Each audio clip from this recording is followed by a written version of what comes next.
नमस्ते। मैं शबनम, प्रवक्ता, डाइट सोनभद्र, डीएलएड चतुर्थ सेमेस्टर की ऑनलाइन कक्षा में आप सभी स्टूडेंट का स्वागत करती हूँ। हमारा आज का टॉपिक वर्ड, शब्द एवं वाक्य है।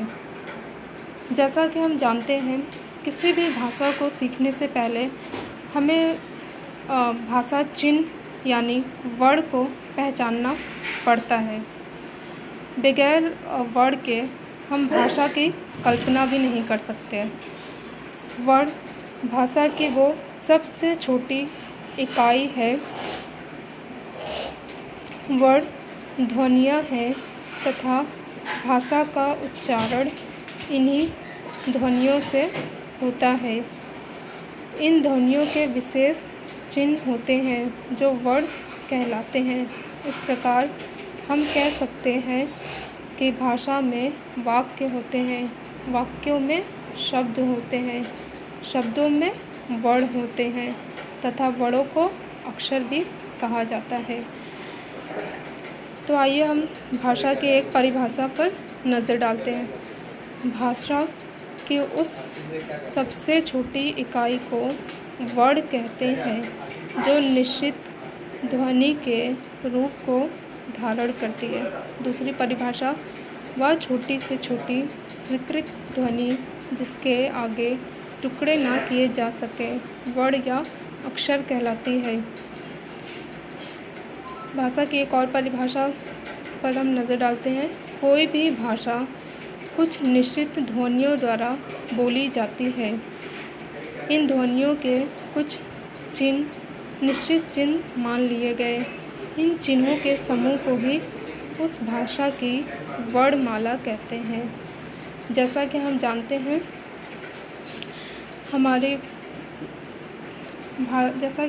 हैं, कि वर्ड दो प्रकार के होते हैं। सबसे पहला है स्वर और दूसरा है व्यंजन। स्वर में आपका आएगा आ, ई, उ, री, ए, औ। व्यंजन में का, ख, ग, घ, अंग, च, छ, ज, झ, ञ, ट, ठ, ड, ढ, अड़, त, थ, द, ध, न, प, फ, ब, भ, म, य, र, ल, व। तो जो हमारे भाषा वैज्ञानिक है, उन्होंने वर्ड का सही उच्चारण करने के लिए उसे समूह में बांटा है। तो आइए उस पर चर्चा करते हैं। का वर्ग जो है वो कंठ से निकलता है। चा वर्ग जो है वो तालु से निकलता है। टा वर्ग है वो मूर्धा और ता वर्ग जो है वो दंत से निकलता है। पा वर्ग जो है ओष्ठ से निकलता है। यानी कि जब हम पा वर्ग का उच्चारण करते हैं तो उसमें हम अपने लिप्स का यूज़ करते हैं, स्पर्श। और ता वर्ग जो है इसमें दंत का प्रयोग करते हुए हम इसे बोलते हैं। और अंतस्था जो है, इस पर हम ज़्यादा जोर नहीं देते, ये बस अंदर ही अंदर इसे इसके आधी ध्वनि हमें सुनाई पड़ती है। तो ये होता है य, र, ल, व। और उसमें जो होता है, उसमें से जैसे कि इसका अर्थ है गर्मी, तो इसमें ये जो वर्ड होते हैं इसे ज़्यादा जोर दे के बोलते हैं। शा, श, स, हा। द्विगुण व्यंजन जो दो व्यंजन से बना है। संयुक्त व्यंजन छ, त्र, ज्ञ, स्र। इसी तरह अनुस्वार जिसमें एक बिंदी होती है और विसर्ग जिसमें दो बिंदी होती है। विसर्ग का ज़्यादातर प्रयोग संस्कृत में किया जाता है। अब इसी तरह ये हम अल्प वर्ड को भी समझ लेते हैं। इसमें है क, हलंत वाला क, ग, च, ज, ट, ड, अंग, त, द, न, प, ब, य, ड़, अंग, य, र, ल एवं व। महाप्राण ख, ग, छ, झ, ट, ढ, थ, थ, फ, भ, म, न। इस तरह से जो भी वर्ड आते हैं। तो अल्पप्राण में हम कम सांस का प्रयोग करते हुए इसे बोलते हैं, जबकि महाप्राण में हमें ज़्यादा जोर लगाना पड़ता है। इसे जब हम रोमन में लिखते हैं तो के लिखेंगे, और जब हम इसे लिखेंगे तो के एच, इसी तरह इस पर जोर देकर पढ़ना होता है। और स्वर में जो होते हैं टोटल 13 स्वर होते हैं। व्यंजन में जो होते हैं आपके 33 होते हैं, 33 ऐसे हुए, और 4 जो है आपके ये संयुक्त होते हैं। टोटल आपके 52 वर्ण हैं। तो आइए अब हम शब्द पर चर्चा करते हैं।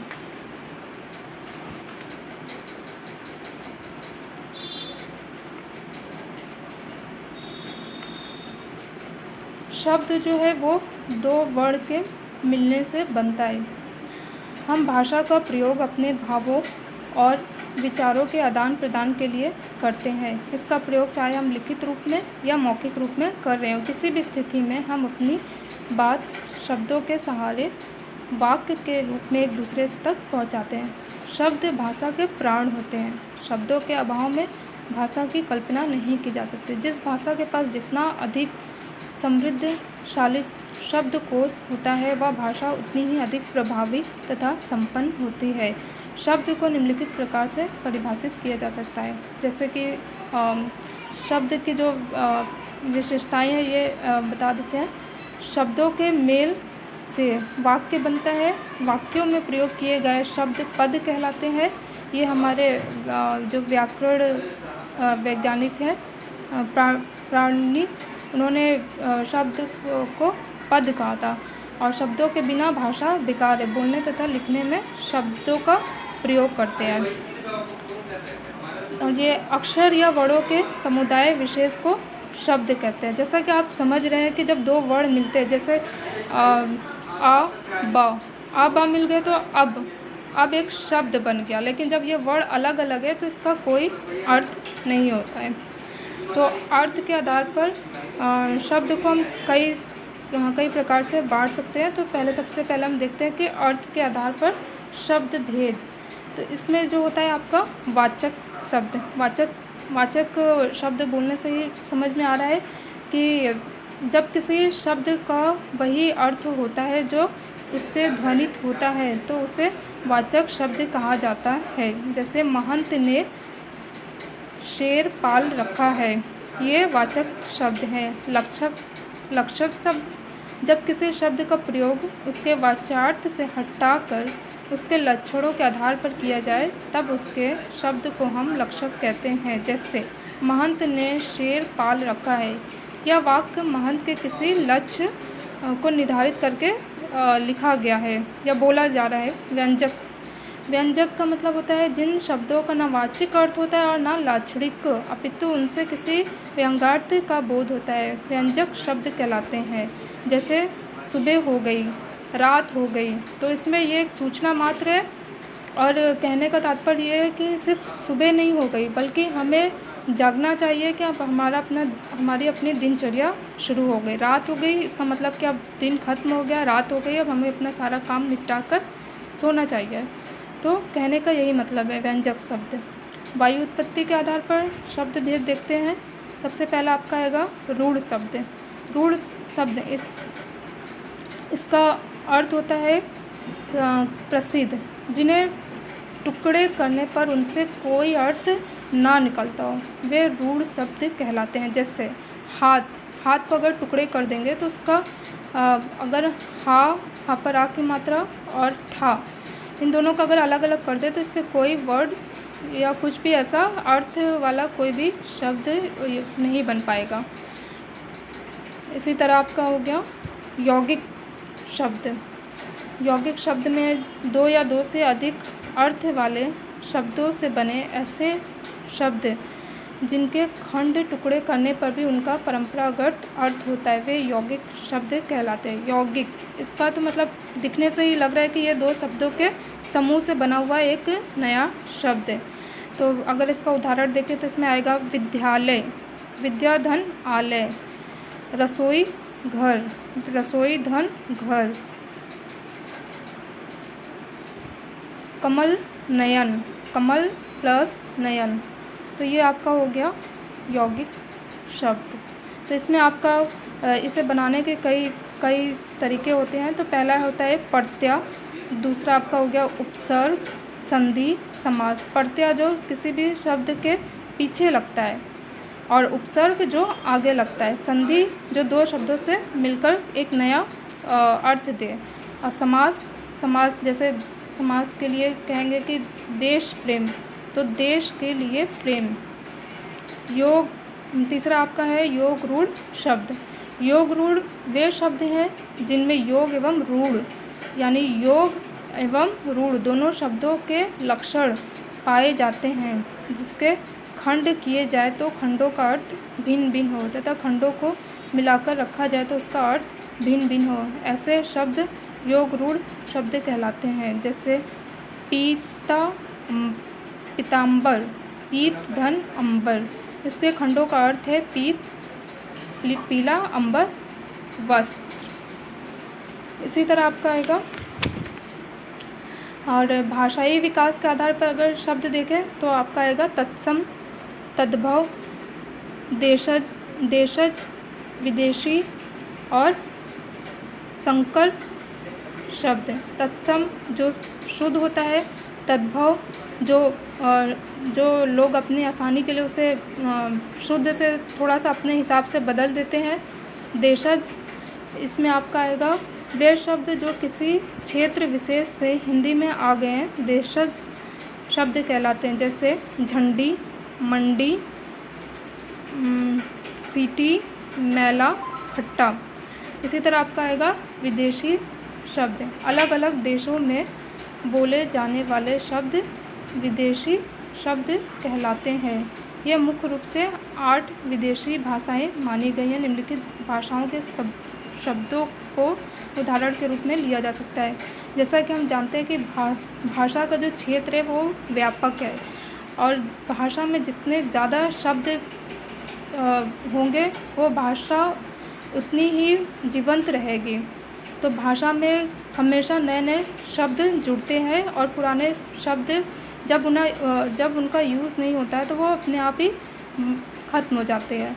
तो अगर किसी भी भाषा की उन्नति या फिर अगर एक अच्छी भाषा की परिभाषा देना हो तो हम ये कह सकते हैं कि वो चलायमान है, और वो उसमें जितने भी अलग अलग भाषाओं के भी शब्द आने की गुंजाइश रहती है। तो आइए ये देखते हैं कि हमारे विदेशी शब्द में अंग्रेजी के कई सारे वर्ड यूज़ करते, जैसे school, pencil, college, station, radio, जो आज भी बोले जा रहे हैं और ये कभी भी ऐसे ख़त्म होने वाले नहीं हैं। इसी तरह फ़ारसी के भी कई शब्द हिंदी में बखूबी यूज़ होते हैं, जैसे खूबसूरत, किताब, मदरसा, गुलाब, कागज़, दुकान, बादाम, फ़ौज। इसी तरह से तुर्की में भी है तमगा, लाश, चाकू, कैंची, तोप। अरबी अदालती में जितने भी वर्ड यूज़ होते हैं, जो ज़्यादा से ज़्यादा यूज़ होते हैं वो अरबी वर्ड, जैसे मुकदमा, अदालत, जुर्माना, ताकत, वकील, हवा, तूफ़ान, सुबह, तारीख, ये सब वर्ड जो हैं वो अरबी से आए हैं। फ्रेंच में रेस्टोरें, कर्फ्यू, बिगुल, कूपन, कारतूस, अंग्रेज, पुलिस। चाइनीज़ में चाय, चीनी, जापानी में रिक्शा, तांगा, और पुर्तगाली में आपका आएगा कमरा, गमला, तौलिया, काजू, गोदाम, प्याला, पादरी। तो जब हम डेली अपने दैनिक जीवन में जो भाषा प्रयोग करते हैं, हम कभी भी नहीं सोचते हैं कि ये शब्द कहाँ से आया है, या इसे यूज़ करने से हमारी भाषा पे ज़रा भी असर नहीं पड़ता है कि इससे हमारी भाषा का क्षेत्र जो है वो छोटा हो रहा है। ऐसा कुछ भी नहीं है, बल्कि ये इसके लिए प्लस पॉइंट है। तो इसके बाद हम देखते हैं संकर शब्द। इसमें यह है कि जो शब्द भिन्न भिन्न भाषाओं के संयोग से बनते हैं और किसी भी भाषा में प्रयुक्त होते हैं, वे संकर शब्द कहलाते हैं। जैसे अच्छी आदत, घड़ी साज, नुकसानदेह, रेलगाड़ी। इसमें क्या है कि अच्छी जो है वो हिंदी का है, आदत उर्दू, घड़ी हिंदी, साज अरबी, नुकसानदेह, नुकसान फारसी का है, दे संस्कृत। रेलगाड़ी अंग्रेजी का है, गाड़ी हिंदी का। तो देखिए इसका भाषा का कितना खूबसूरत प्रयोग हुआ है, रेलगाड़ी, रेल अंग्रेजी और गाड़ी हिंदी। इसके बाद हम आते हैं रूप परिवर्तन के आधार पर शब्द भेद। तो सबसे पहला इसमें होगा विकारी शब्द, वे शब्द जो लिंग वचन के अनुसार बदलते रहते हैं, जैसे लड़का, अच्छा, अच्छी, लड़की। ये शब्द संज्ञा अथवा सर्वनाम की विशेषता बताते हैं। विकारी शब्द 4 प्रकार के होते हैं, संज्ञा, सर्वनाम, क्रिया, विश्लेषण। अविकारी शब्द इसमें आपका ये होगा कि ये लिंग के अनुसार नहीं बदलते, ये ज्यों का त्यों रहते हैं। इसमें आपका आएगा क्रिया विश्लेषण, संबंध बोचक, समुच्चय बोधक, विस्मयादि बोधक।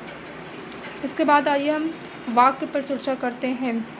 रचना के वाक्य किसे कहते हैं पहले ये जान लें। वाक्य सार्थक ध्वनियों का योग है जिसका शब्द समूह आवश्यक क्रम में होता है और अर्थ की दृष्टि से पूर्णता होती है। जैसे एक एग्जाम्पल है, मैंने कल आपके लिए सारा प्रबंध किया था। ये शब्द आवश्यक क्रम में आए हैं और इस क्रम के कारण अर्थ की पूर्ण प्रतीति होती है। कहने का तात्पर्य है कि वाक्य में वो सार्थक ध्वनियाँ होंगी जिसका जो एक क्रम में व्यवस्थित हो। और इसे ऐसे भी समझ लेते हैं कि वाक्य जो है वो भाषा की सबसे बड़ी इकाई है। सबसे छोटी इकाई वर्ड होती है और वाक्य जो है वो सबसे बड़ी इकाई होती है, जिसमें एक या अधिक पद पाणिनि ने इसे पद की जगह शब्द की जगह से पद इस्तेमाल किया है। पद होते हैं जो भाषा की दृष्टि से पूरी होती है और व्याकरण की दृष्टि से शुद्ध होती है। ऐसी इकाई में आवश्यक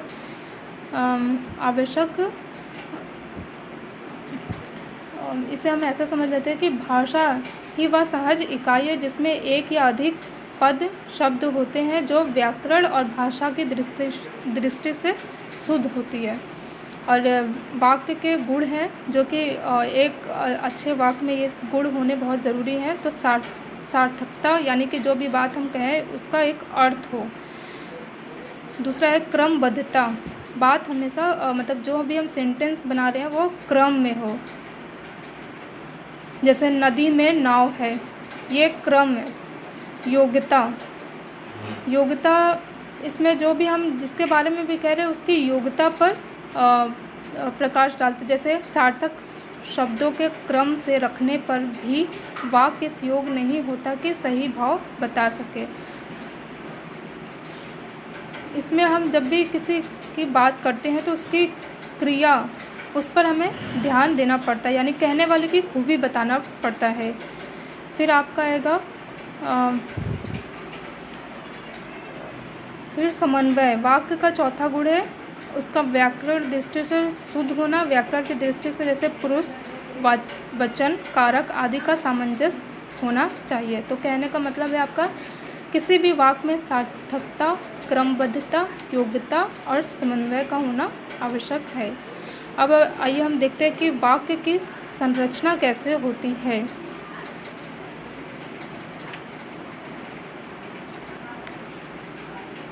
सबसे पहले हम पद पर वाक्य रचना के आधार पर नज़र डालते हैं।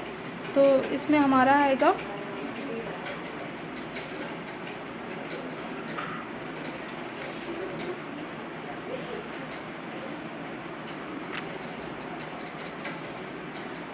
इसमें आपका आएगा रचना के आधार पर। इसमें सरल वाक्य, जिन वाक्यों में एक ही उद्देश्य तथा एक ही विधेय होता है वे सरल वाक्य कहलाते हैं। जैसे राम ने रावण को मारा। ये मैं आपको बता रही हूँ कि वाक्य कैसे बनते हैं या इसके बनाने के कितने भेद या प्रकार हैं। तो सबसे पहला है रचना के आधार पर। इसमें आपका आएगा सरल वाक्य, राम ने रावण को मारा। फिर दूसरा आपका आएगा इसी में आपका एक और आएगा सरल वाक्य हो गया। फिर उसके बाद आपका मिश्रित वाक्य। मिश्रित वाक्य में जिस वाक्य में एक साधारण तथा दूसरा कम से कम एक वाक्य उसके अधीन या आश्रित हो मिश्रित वाक्य कहलाते हैं। जैसे मैंने उससे कहा कि वह अच्छा व्यक्ति नहीं है।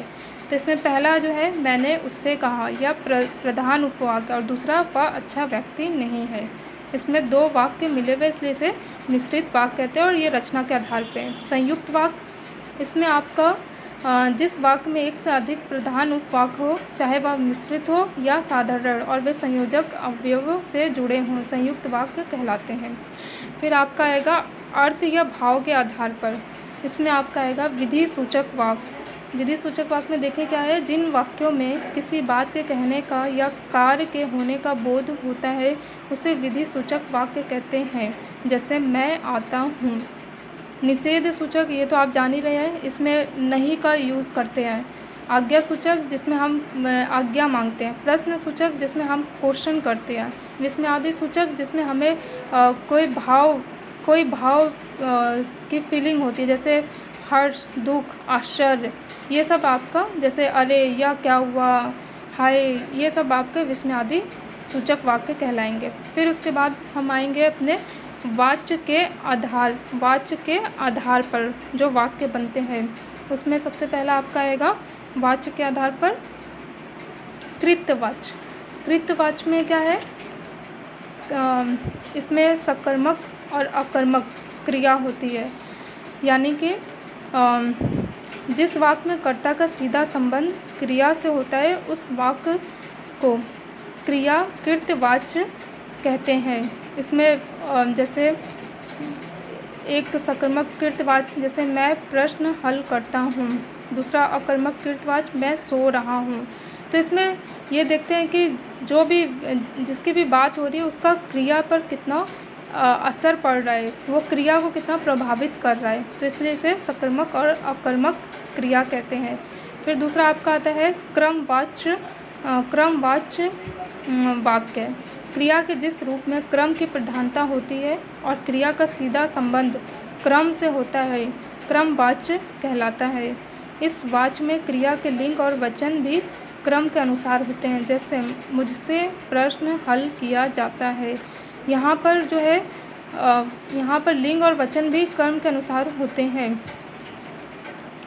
जैसे यहाँ पर प्रश्न कर्म है, क्रिया कर्म प्रश्न के अनुसार एक वचन पुल्लिंग में है। वाक्य में क्रिया हल किया जाता है कि सीधा संबंध प्रश्न से है, इसका संबंध हल करने वाले से बिल्कुल नहीं है, अतः क्रिया का वाच्य क्रमवाच्य है। फिर उसके बाद आपका आता है भाववाच्य। भाववाच्य में यह है कि क्रिया के जिस रूप में भाव की प्रधानता होती है और क्रिया का सीधा संबंध भाव से होता है, भाववाच्य कहलाता है। जैसे बैठा नहीं जाता, खेला नहीं जाता। इसमें ये मतलब ये सेंटेंस कहने से ये मतलब है कि सामने वाले को किसी न किसी प्रकार की तकलीफ़ है, इसलिए इसमें भाव प्रदर्शित हो रहा है।